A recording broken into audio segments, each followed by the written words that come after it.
crochets. That's what I'm showing you here. Moving you a little bit closer so you can see better. So before this video, I was just crocheting while listening to ASMR, and I was listening to this one channel. I'll link it below because I can't remember the name right now, but she was just doing like a casual get ready with me whisper, I can't remember the word now, but like talk over, cannot remember the word, but anyway, I was listening to it and she was explaining how she loves ASMR, like just, in general, how much she loves it, and she saw other people do it and she wanted to do this type of video, and I was like, you know what, I want to make a video that maybe she would like to listen to with just relaxing ramble whispers over some, like, slightly relaxing content. If this relaxes you, then I'm very happy.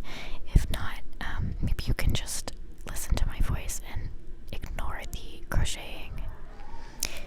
Also, if you hear people in the background, so sorry. I'll try and edit that out the best that I can. Okay, so yeah, that was pretty much the idea behind this video. I was thinking of, how am I gonna ramble for like 30 minutes, but I honestly don't remember how I did it in the video. I did do it though. I was so focused on crocheting that I didn't really think to kind of like test my mic. I've been working on this piece for maybe 3 or 4 days, maybe a week. I can't tell time anymore. Here I'm readjusting the yarn that I use out of this giant yarn ball. I don't know the name for it. What a yarn bar is. What's like a skein, a skein. If you're a crochet or a knitting person, please let me know. I don't know how to say it. Anyway, so I like to keep mine intact, as I'll show you later, because it's just easy for transportation, and so far I've taken my crocheting and my yarn to a coffee shop, to and from my house, to other people's places, so the more places I can take it, the better. But the better deal, I guess my fingers were a little sore there. The better deal was at the time this giant yarn ball, instead of like, using 2 different yarn balls. I don't know how to transition between different yarns yet, so I'm just playing it safe by using a giant yarn ball where I will never run out of it. So yeah, if you see me reaching off screen, I'm adjusting the yarn underneath the packaging, cardboard packaging that keeps it all in one ball. But it's quite hard sometimes to get a good amount of yarn free from the ball without breaking that middle packaging. This pattern was free. Well, it wasn't really a pattern, it was like an instructed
crocheting is easier. Unless you try both, like, I don't think you really understand. But yeah, so I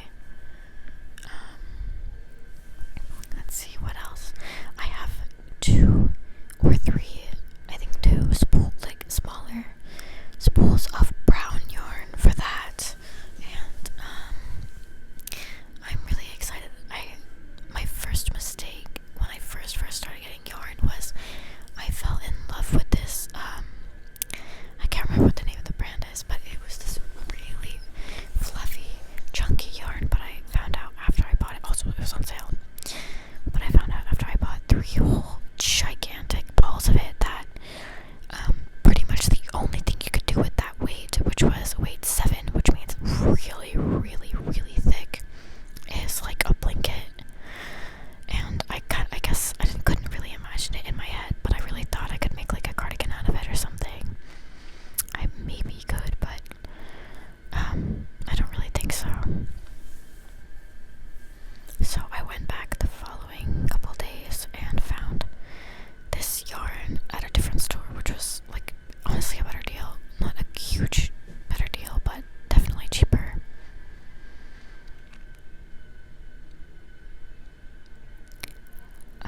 One end of the project is like almost completely straight, and the other end is almost a complete mess. But since it's so oversized, I'm just hoping that I can like flop the messed up end. You see this? I'm holding the messed up end. It's kind of a mess. That was one of my biggest issues during my early projects when I first picked up knitting and crocheting. Was I would just lose where the stitches were, and I accidentally start making like pyramid shapes because I kept getting smaller and smaller and smaller. And I still have a difficult time determining where the true end and where the last chain is on a project, but I've definitely improved my skills since the first chain. So I'm really excited. I think the second one will go much easier. You can see I'm able to go more quickly than I definitely was able to go that first night.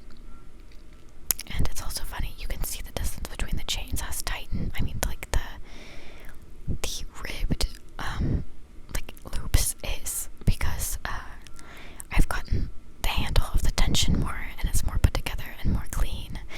So that maybe one of them will kind of look a mess, and the other one will be like more tidy when I finish that one. Well, when I start and finish that one. I don't know, I kind of love that idea though. My next upcoming ideas to make are I don't know if this is the official name, but a shrug, like shawl.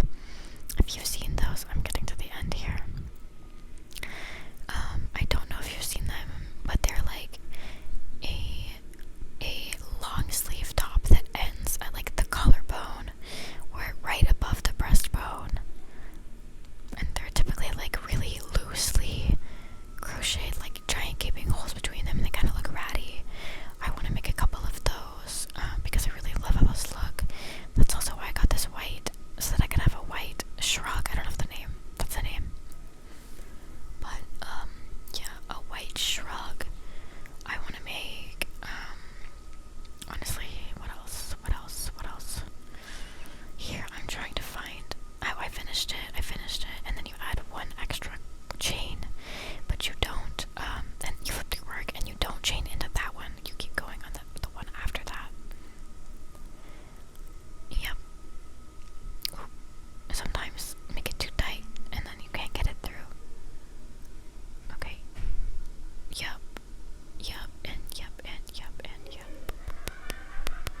Also, I mentioned the video, but it's just a personal thing.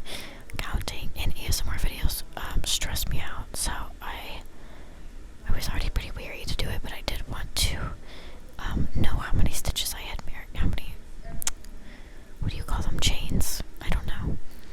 But I think it was somewhere near 83, something like that, when it should have been like 53. So that's how crazy extra long it is, but I'm still excited.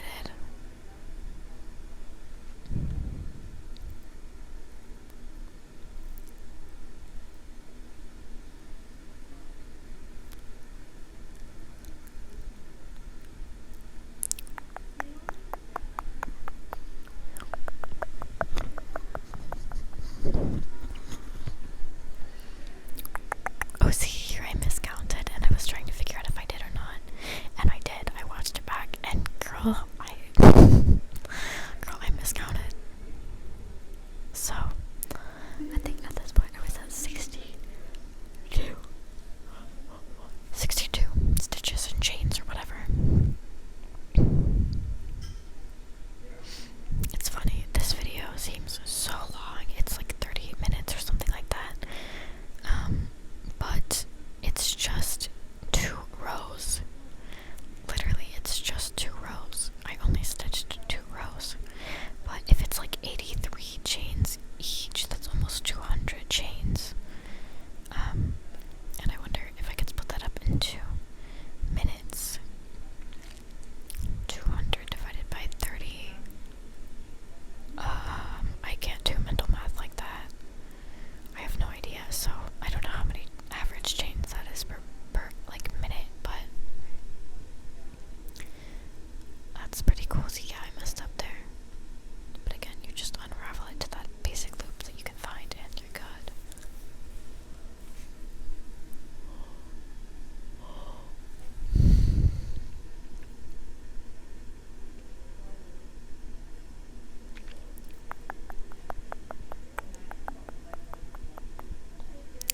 I hope it's cold where you guys are. Not too cold, but you know, to give a wintry feel. Where I am, it's chilly, but it's not really cold. Even though it should be by this time of year, it's kind of sad. But also, I am glad that it's not, freezing cold. But it doesn't really feel like January. Yeah. Oh, speaking of January, a New Year's resolution for me is to post a lot more regularly on this channel. Sometimes I just don't really think to do it, but I hope to make more videos and post more consistently, because I personally really enjoy, obviously, ASMR, because I have an ASMR channel and I love watching ASMR, but I forget that I do enjoy making ASMR videos as well. Sometimes it can be a little bit stressful, but honestly, that's just on having enough storage on my phone, like clearing it up to have enough storage, or transporting it onto my laptop. That's honestly the most stressful part. The least stressful